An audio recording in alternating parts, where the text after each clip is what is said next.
Mga kaibigan, ating natunghayan ang hindi pa rin ho natatapos na direct examination ni Mr. Wamil ng Commission on Audit. So let's have a recap na nangyari ngayong araw ho na ito. Si Mr. Wamil ay isinalang sa witness stand ngayong araw para patunayan ng Article 1 ng Articles of Impeachment against VP Sara na may kinalaman sa alleged misuse and misappropriation of confidential funds amounting to approximately 612.5 million, 500 million of which was released to the Office of the Vice President and 112.5 million of which was released to the Department of Education. Si Mr. Wamil po, mga kaibigan, ay nagte-testify doon pa lamang ho sa 500 million na nai-release sa Office of the Vice President. At kung inyong maalala, yung 500 million ho na yan ay nahati sa apat na cheque na tig 125 million bawat isa.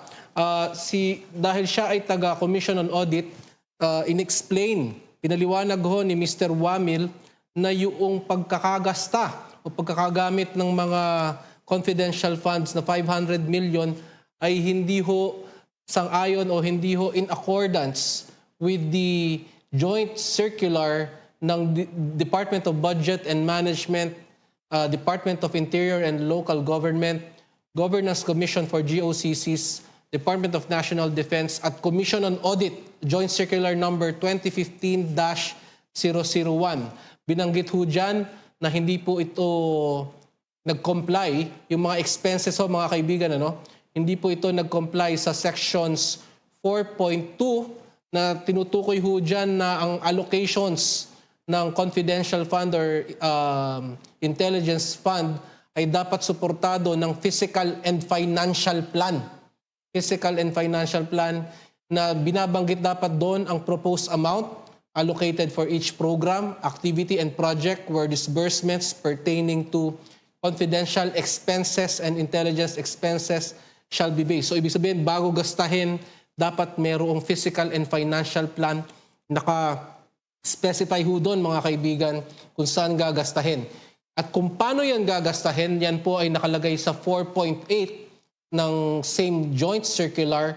Doon ho sinasabi, mga kaibigan, na ang confidential funds ay dapat gamitin lamang sa pagbili ng impormasyon, purchase of information, rentals of transportation for confidential operations, safe houses, specialized equipment, payments to informants subject to strict conditions, that is, activities preventing illegal acts threatening agency, personnel, or property.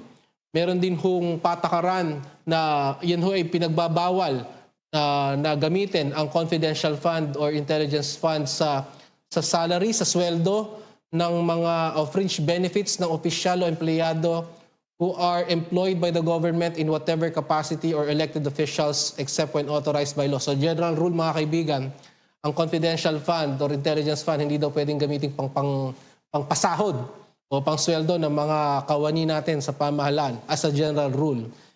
Bawal din ho yan gamitin sa representation, consultancy fees, or entertainment expenses, obviously. At bawal din ho yan sa construction or acquisition of buildings or housing structures. So mga real estate, bawal kong gamitin sa infra ang confidential funds. Yan ho, mga kaibigan, allegedly, di umano, yung mga provision na yan ng Joint Circular 2015-01, hindi daw ho yan na-comply according kay Mr. Wamil ng Office of the Vice President. So ang approach kanina, nagsimula ngayong umaga, mga kaibigan, ay doon tayo nagsimula sa 125 million na confidential funds na nakalaan para sa fourth quarter ng 2022. Meron pa hong, dahil nabanggit ho natin na there are about 845 documents doon pa lang sa first quarter. Napakadami hong dokumento, mga kaibigan, na hindi rin ho in-stipulate ng depensa sapagkat hindi ho sila sang-ayon doon sa mga ibang document. Hindi nila alam kung iyon ay authentic or hindi nila alam kung iyon ay kabilang sa mga common exhibits na meron sa kanila.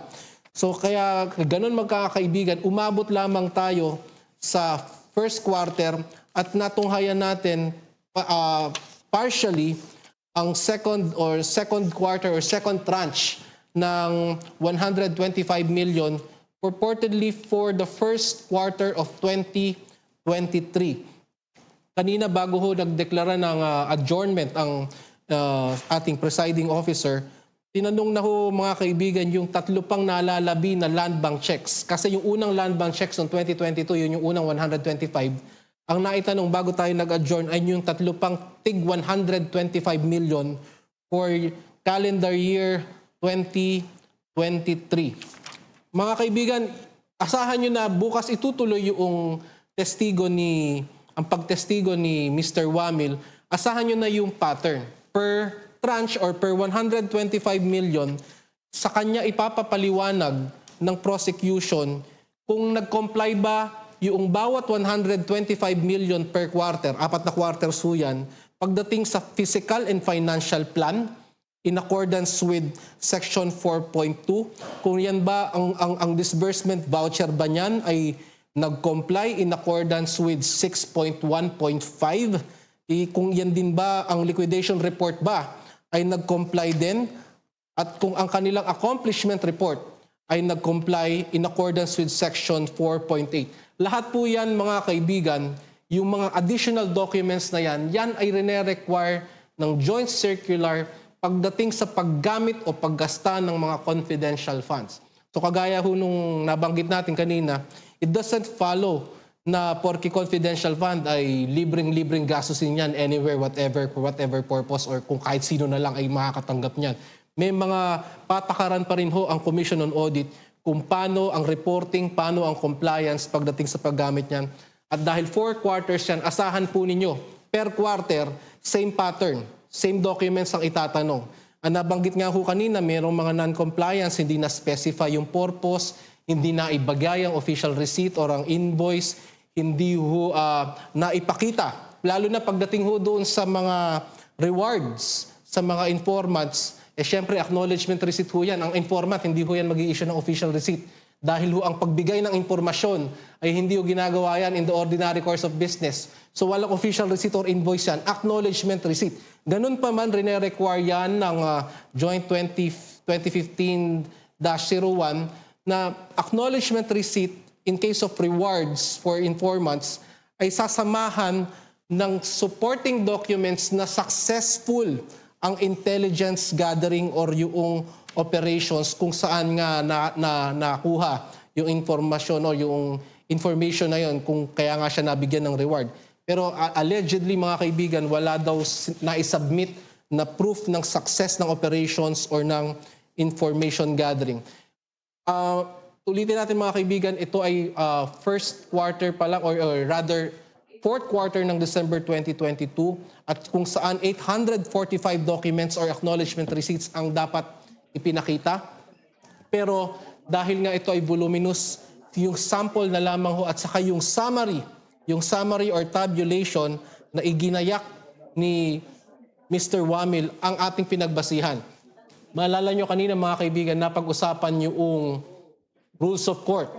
Yung Rule 130 Sections 3, subparagraph C, Section 7. Bakit ho nag-manifest si Attorney Kapunan tungkol doon? Gina-justify ni Attorney Kapunan ho kanina mga kaibigan na kapag voluminous ho ang documents na subject matter ng inquiry, gaya ho ng kaninang umaga, ngayong araw na ito, ay hindi ho kinakailangan na ipresenta lahat.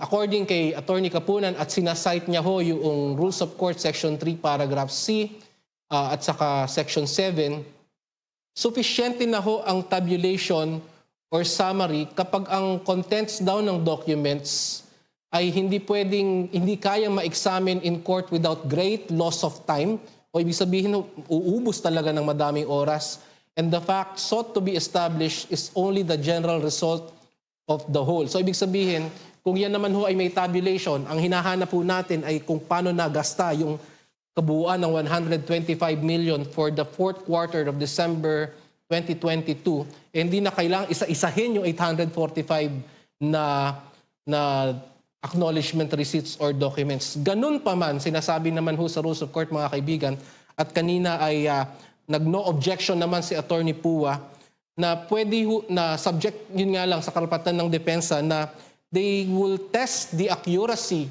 of the testimony of Mr. Wamil later on, including the accuracy of the tabulation he prepared. Yan naman ho talaga ay nakalagay doon sa Section 7 ng Rules of Court, Rule 130, na yung original, yung 845 na acknowledgement receipts na yan, shall be available for examination or copying or both by the adverse party. In this case, yun po ay defense at a reasonable place and time. Mga kaibigan, yung reasonable place and time na yan, probably before the cross-examination, na kung kailan man ito magaganap, hindi pa ho natin alam kung ito ay magaganap bukas sapagkat itutuloy pa lang bukas yung testimony ni Mr. Wamil. At maalala nyo, ulitin ko, yan ho ay unang quarter pa lang or December 2022 pa lang. Wala pa tayo, hindi pa natin natatapos yung first 3 quarters ng 2023. At pagkatapos ho niya, mga kaibigan, sa tingin ko, yan ho ay nakalaan para doon sa isa pang opisyalis ng Commission on Audit na si Ms. Sailin Del Campo. Siya pa ay magte-testify later on about the 112.5 million. So pag natapos na ho sa palagay ko, mga kaibigan, pag natapos na ho ni Mr. Wamil yung apat na 125 million or 500 million na yan, saka pa lang siya i-cross-examine nila Attorney Powa. At asahan natin, mga kaibigan, dahil hindi sila nag-stipulate, they are at liberty to cross-examine Mr. Wamil on any of those 845 documents. And ako, sana ho, wag naman dahil hindi ho tayo matatapos kapag ganyan. At pagkatapos niyan, nagdeklara nag-announce ng administrative matters ang Senate Impeachment Court. Nag-submit na ang ilang mga bangko ng mga subpoena documents. Subalit, si Banco de Oro daw at saka si Security Bank ay nag-request ng additional time to submit additional 10 banking days until August 13. Samantala, si BIR ay nag-submit din ho ng mga tax records after presidential approval. At sinabi ni Senate Presiding Officer Chis Escudero that copies of those subpoena documents shall be submitted to the parties after the complete submission, which will happen on or before August 13, a few days from now. So yan lamang po, mga kaibigan, ng ating natunghayan. Bukas ho, magkikita ho ulit tayo alas 10 ng umaga hanggang alas 2:30 hanggang alas 3 bukas ng hapon. Tutuloy natin ang impeachment hearing. Day 12 po tayo bukas, mga kaibigan. Day 12, August 4, 2023. Sa ngalan po ni Michael Ang, ito po ang live coverage ng The Manila Times ng impeachment trial ni VP Sara Duterte. Hanggang sa muli, hanggang bukas, ito po si Attorney Chris Gargantiel. Maraming salamat. Kita-kita tayo ulit bukas ng alas 10.